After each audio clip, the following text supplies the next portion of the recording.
Let's see how to fix MySQL Shutdown unexpectedly in XAMPP. If you find this guide useful, consider subscribing and leaving a like. Thanks. Alright, the first step is to go to this PC.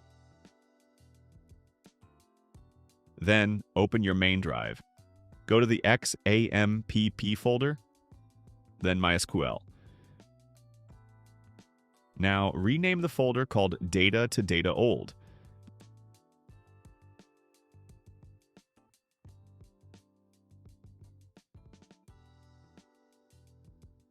Next, create a new folder and name it Data.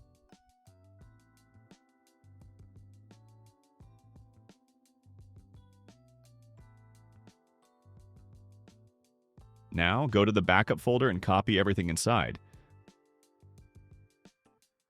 Then go to the new Data folder and paste everything there. Now go back to Data Old. Copy the file called ib.01 and paste it into the new Data folder.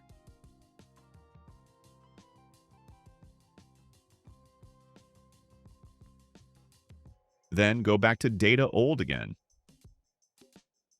Select all the folders,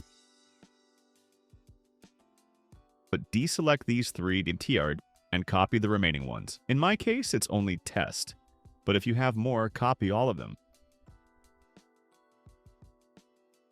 Now, go to Data and paste.